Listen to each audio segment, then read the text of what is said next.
Hello, and welcome to the Race, Wealth, and Health Podcast, a podcast that serves to educate and empower while we explore the intersections of social justice, economic empowerment, and holistic well-being within communities of color. I am your host, Dr. Joycelyn Morris, and I invite you to join me as we dive deep into the crucial topics that shape our lives, challenge the status quo, and strive for a more equitable future for all. Hello, and welcome to the Race, Wealth, and Health Podcast. I'm so excited to be joined here today by Mrs. Bettina Benson of Chloe Kristyn. Welcome, Bettina. Thank you. Thank you for having me. I'm so excited to be on this podcast. I remember us talking about it when it was a concept, and now it is here. And I'm so happy to be chatting with you on this Friday. Thank you. So excited to have you. So, as I mentioned, Bettina Benson is the founder of Chloe Kristyn, an amazing upscale women's clothing line. Bettina, I'll give you time to tell a little bit more about that because I want to make sure that we're doing all things that are Chloe Kristyn justice. But let me also say, for Bettina, I wore my Chloe Kristyn top, if you can see it, in honor of having her on the podcast. Yes, you have been a supporter and Chloe Kristyn woman since the very beginning, and I appreciate you for that. So Chloe Kristyn is a women's clothing line that resides at the intersection of feminine and fierce. We are for the modern woman on the go, the women that are the movers and shakers. And we design everything with this underlying strength and sophistication. And it's really meant for every woman that adorns herself in the collection to feel that strength and sophistication every time she puts on one of our pieces. Awesome. Thank you. Thank you for that introduction. And so we'll dig a little bit more into your background. But before we do that, as a lot of my guests are, but not all, Bettina is a very good friend of mine. So I love to cover how we met. We met on the campus of the Florida Agricultural and Mechanical University. We were both students in the School of Business and Industry, and we came in the same class. I'm trying to think exactly when we met. I feel like we probably just had classes together for quite some time. Together. Just Mhm. over time, like we knew each other and knew of each other. But I have this one picture when and I forget what was the class. It was a class assignment, and I feel like it was with Dr. Friday. And some reason we were supposed to put on an event. And remember, we put on like a wine event somewhere in A wine Tallahassee. tasting event. We had on the pink and black. Yes. So our group, I feel like that really solidified our relationship because I still have that picture to this day, which is like at least 15 plus years ago. But we have on our pink and black, like our whole group dressed up, and we're doing like this wine tasting. And by the way, for the listeners, it was like barely one step up from box wine, probably. Cause I feel like it was a The real big big, like, jugs, those big glass jugs, yes. But one of the things is that I think even from then, like how many events have we just kind of planned together? Like you come in, you help with Chloe's birthday party or any event that we have because we work great together as a team. So that's when we found that out too. yes. And of course, we've been great friends, stay connected post college, was in your wedding, Auntie Joyce to you, wonderful daughter, Chloe. And so that's definitely how we met. And we stay connected because Bettina's been a great resource and someone whose ideas and thought process around business, as well as personal evolution, that I really value. And so we are always able to talk about those things. So I appreciate having really great sister friends and a good network to be able to bounce ideas off. And with that, listeners probably don't necessarily know your background. I Mhm. know that you started out in pharmaceutical sales once you left FAMU. And so walk our listeners through your personal journey, because I know what we're discussing today is really around pivoting, right? And making All right. that into entrepreneurship. Yeah, so I started out in medical sales. So as part of our program, we had to do the 3 internships, and 2 of my 3 were actually in the medical sales arena. So that's the career path that I chose. And I spent about 11 years in medical sales across a few different specialties, working for companies of various sizes. So I worked for a couple of startups and worked for a couple of the pharma giants like Pfizer, and Bausch& Lomb, which is now owned by Valiant Pharmaceuticals. And again, stayed in that industry for about 11 years. And 2 of those years, I was building Chloe Kristyn in the very beginning and working the medical sales job full time for 2 years until I left in 2018. So thank you for covering that. How did you even get interested in Chloe Kristyn? Because I have a fun fact, and I think one of our classmates mentioned it, but how you started. What was your first foray into the fashion space? Yeah, so into the fashion space and grad school. I think by then we had transitioned to the grad school curriculum. I started an online boutique, really catering to my peers on campus. And at that time, with the start of the boutique, it was just something to do, like an entrepreneurial foray, but then I don't have to clock in anywhere and I'm actually making enough money to pay for things and, buying from suppliers and selling. So design was not really in the back of my mind or Mhm. the end goal there with that venture, but it eventually crept in my mind like, oh, okay, this seems to be something that I could explore. I mean, these clothes, they were very much like the fast fashion. Okay. Cause again, I'm targeting the girls on campus. And I'm like, I think I could figure out how to fabricate and construct a little bit better than this. Like, I don't know if I can physically do that with my hands, but conceptually, Mhm. I think I might be able to come up with something a little better. So that was my first foray into the fashion industry, as you will, very much in the space of online retail. And at that time, that's when a lot of the online boutiques really started to crop up as people were still adjusting to this idea of shopping online, which now some people only shop online. Right. Especially post-pandemic. Yeah. Exactly. And I highlight that for our listeners. I do remember the name of the boutique. It was Eye Candy Buy Candy. And That as Bettina mentioned, we were technically in grad school by then, but we went through an accelerated program. So here we are, college students. I remember being at your house and you had these racks of clothes. And so, to your point earlier, it was really cool to see how you've brought that vision along from starting something that you were just dabbling into as a grad student at FAMU to what you've been able to build now and being able to be a fully sustainable business. So, one, kudos to you. But two, I think it's important that our listeners know that this is something that has been in the back of your head. So, you mentioned starting Chloe Kristyn in general in 2018. Is that correct? 2016. Started in 2016. Mhm. Okay. So then, like, walk us through what was your thought process then when you decided to say, hey, you know what, I want to try this thing out. Like, what was going on? How did you Mhm. make the decision to start working on it?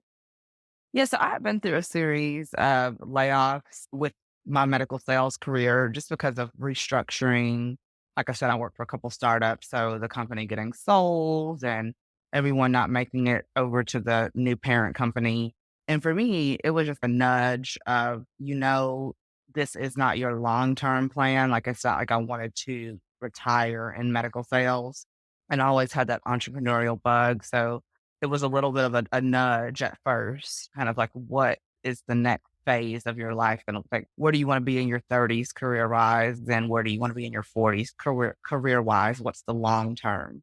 And then by the time I went through the second or third transition, I had my daughter, and I was like, "Okay, I really, really need to figure out what I want my life to look like not what it's supposed to look like because of conditioning or expectations, but what do I want it to look like?" And I kept coming back to entrepreneurship. I kept coming back to fashion because it's something that I love, and for several reasons, not just because I like to look pretty, but as women and Black women, I think fashion, once you've done the inside work, of course, is a powerful tool and how to present your personality and let people know that I'm here. Or you can either send a signal that you're trying to blend in and you're not confident. So I love the psychology behind fashion and how you can really look at how somebody's presenting themselves to learn a lot about them. However, the industry doesn't make it that easy for us to do that because we're really not thought about as real women, women of color, women that work, have everyday lives, normal lives, women that live in the suburbs that don't live in major metropolitan areas. Mm. And that's what I started to find as a new mom whose body had changed and also lifestyle had changed. So trying to now outfit my lifestyle and understanding the value behind a wardrobe, I couldn't find what I was looking for. And so after really kind of leaning in on that and trying to like understand what the market was offering us, Mhm. I'm like, the only place that you're really finding what I was looking for in terms of a lifestyle wardrobe was the designer floors at like Neiman's and Saks. And that's not in the budget for, $1,500 button down blouse or a $1,700 pair of trousers. So I decided to explore what it would be like to design a capsule of clothing that fit my lifestyle. And during that process, I began to learn that other women like myself were looking for that as well. Mhm. I love that. And so, as you mentioned, the catalyst of moving to doing your own thing was a series of layoffs. And we know that right now we are in a very interesting economic time as well. There are a lot of people who are experiencing layoffs and such. And so, I think this is a very timely conversation for folks who may be in that position and are thinking about what's next for them. So, then walk us through like when you decided, "Hey, I am comfortable moving into doing this thing full time," versus something that you were doing on the side? Like, how did you decide to then make that transition? Yeah, so I had my product development team and process. So we moved past the concept phase to actually developing the physical garment. And as far as the supply chain, I had a lot of those questions answered for the size that I was and wanted to be at that time. And then we had people to make the clothes. So we had identified a couple of factories that wanted to work with us. So I've got garments that fit well and that are constructed up to standard. I've got people to make them. At the time, obviously, I did not have the resources to bring on like a sales team of whether it be for wholesale or direct sales, but I knew I could sell. Like that's my specialty, building relationships, executing sales strategy. So in my mind, I was like, if I can sell for other people and make them all this money, then I can sell for myself. And so once I had the supply chain and those systems in place, then I decided to apply my skill set and operate in my sphere of excellence by resigning from medical sales and then focusing on Chloe Kristyn full time. Awesome. So your decision to make that pivot was based on feeling that you were at a point where you had solidified the process that you wanted in terms of Chloe Kristen? Yes. Yep. Got it. And at that time, my thought process was, you can throw monetary resources at a business all day long, but sometimes the business needs your time. And it wasn't on a whim.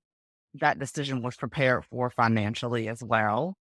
But after preparing for that financially and kind of meeting that benchmark, that's when I felt comfortable transitioning out of my full time role.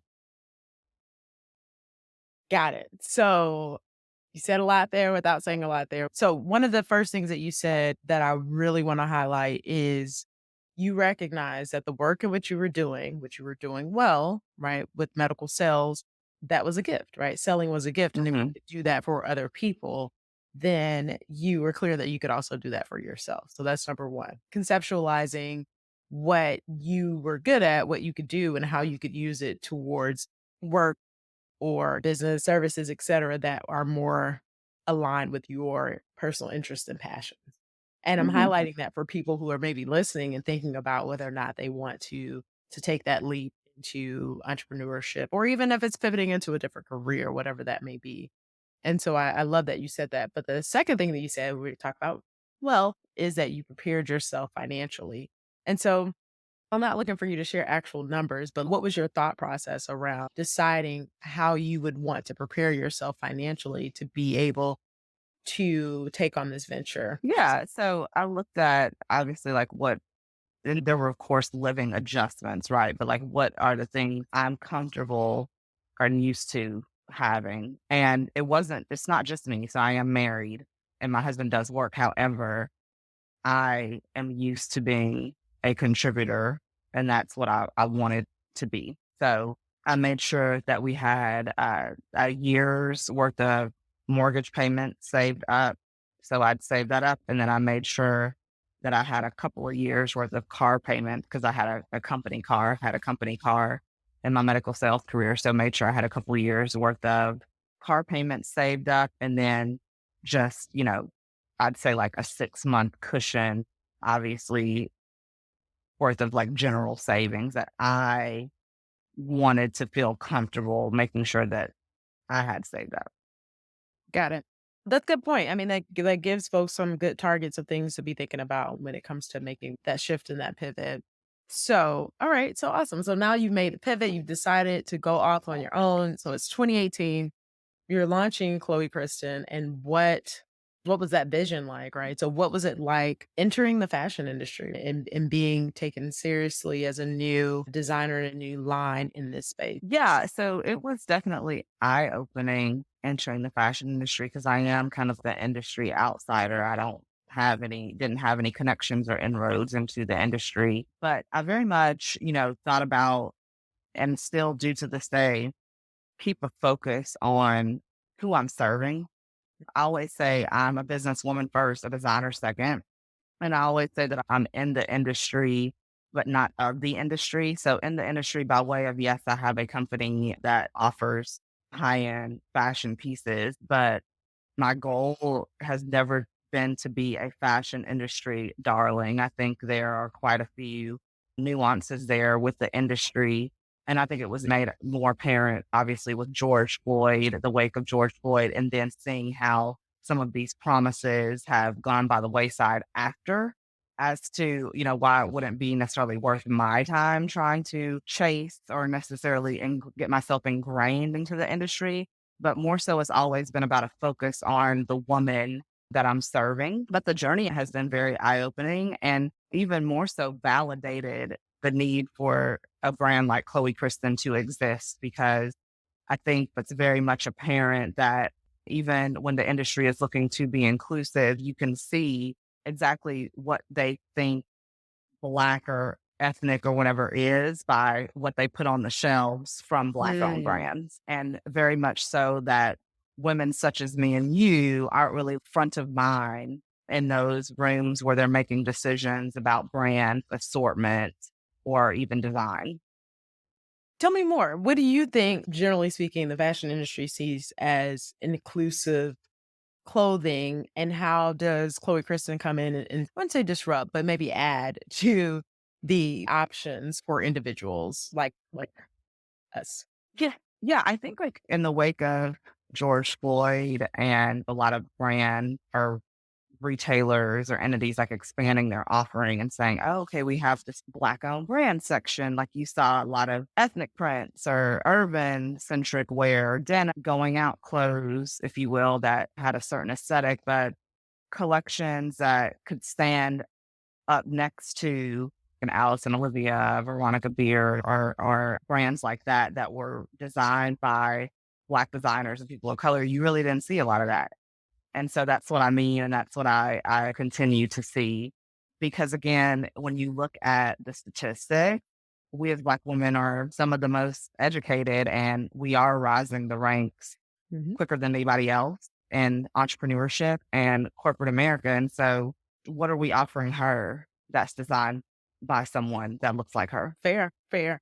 And so it's kind of like, what are we offering the professional woman, is what I think I'm hearing you say. If I'm understanding, it's that a lot of the fashions are fast fashion, right? In terms of like things that will come and go out of style, but not necessarily a lot of those classic, timeless pieces that women would want to have in their wardrobe capsules that would stand the test of time and things that they could keep for years and years to come. Yeah. Yes, that makes a lot of sense. So let's go back to when you said you started this because you didn't see what you were looking for. Tell me why you're so passionate about this work and the importance of inclusion in your fashion line. So, the biggest gift that this journey has given me is to come in contact with so many inspiring women that I otherwise would not have met. And then also, it's given me the gift of evolving as a woman, and that I've learned to embrace my evolution and just have this self awareness and respect for all of this conditioning that we have to break through to really actualize and pursue and chase our dreams, our passions. A lot of us are first generation, being able to have these opportunities. And it is the most important work. Embracing your evolution as a woman is the most important work that I think any of us will ever do. And sharing my story and speaking with these amazing and inspiring women that I've come in contact with and come to develop relationships with and even built friendships with, a lot of us are all internally going through the same thing. You look at this woman over here and you're like, she is so inspiring, so powerful, so amazing, so poised. She has it together.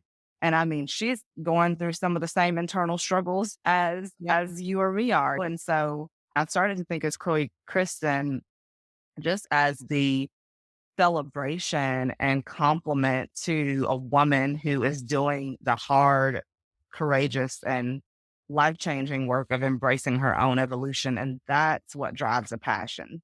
Like I say, nobody needs another piece of clothing, to be honest. I mean, you can make what's on the market work. Like, is it all what you really want? Is it ideal? No, but can you make it work? I suppose you could, but it's really about celebrating the women that we all dare to become. And it's affirming when women say they feel the care of the design and construction and the pieces, that it's different than what they've been able to find on the market. And just really also get behind me as the founder and creative director of the brand. So it's really turned into the brand standing for a celebration of women. Yeah, absolutely. And to that point of celebration and inclusivity, I want to also really talk about the size inclusivity of Chloe Kristen as well.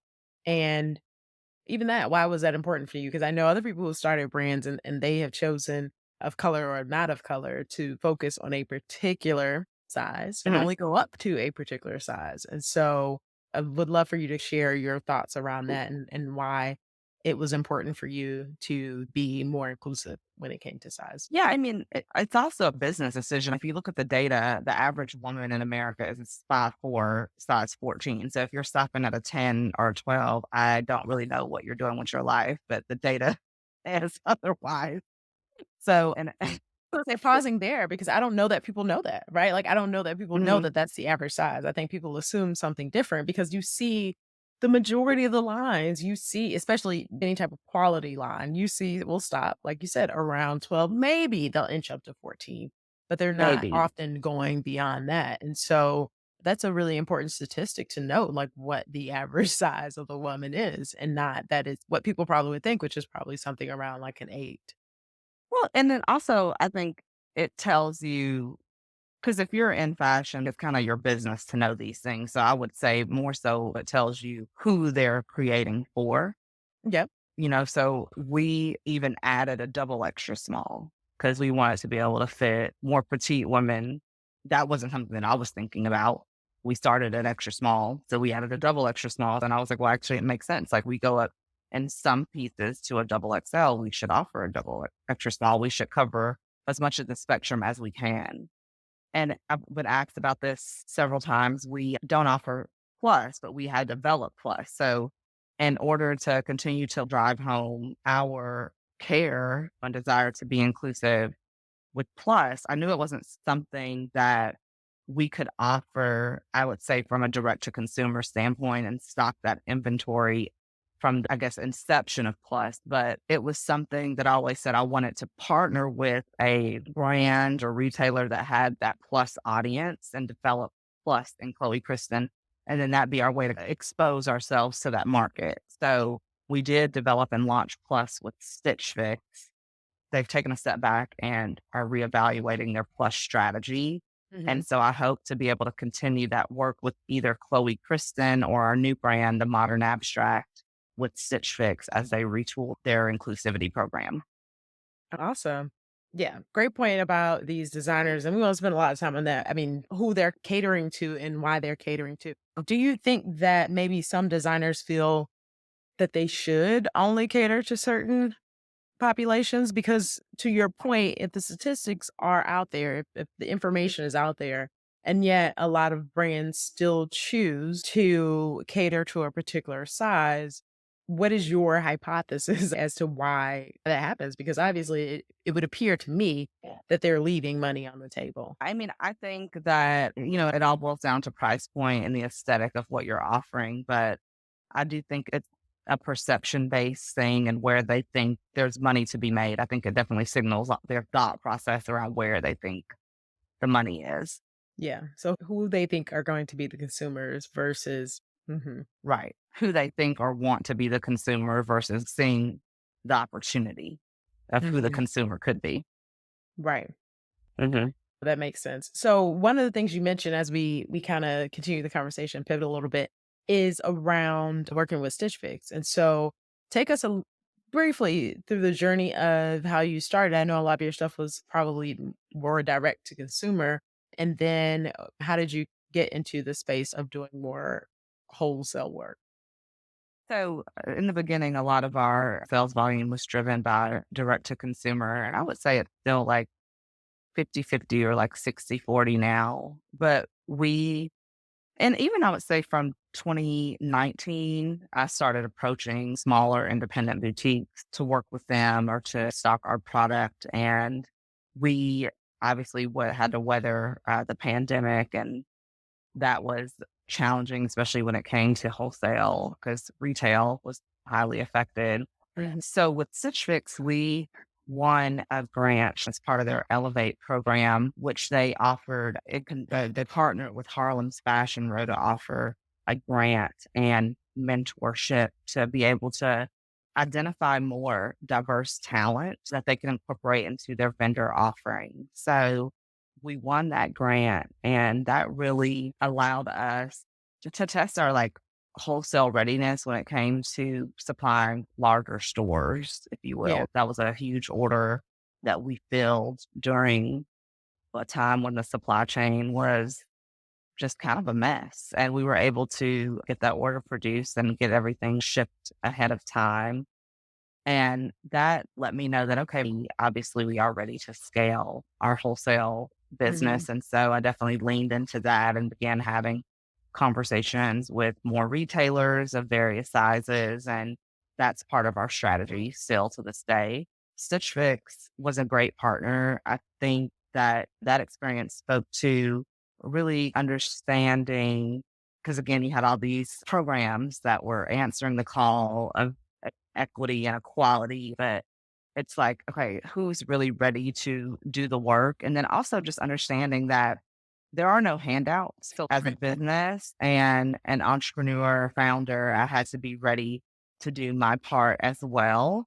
And so Stitch Fix has been a great example of a partner that is really walking the walk, but at the same time, I've had to pay attention to the particulars of their business as well in order to continue to make a strategic partnership work. So, meaning that we started with them as a vendor partner with Chloe Kristyn, but now we've shifted to our new brand, the Modern Abstract, which is a more affordable brand because that's who their core customer is. And they really want to focus on her, which makes sense for their business. And it made sense to, again, pivot for the health of my business as well.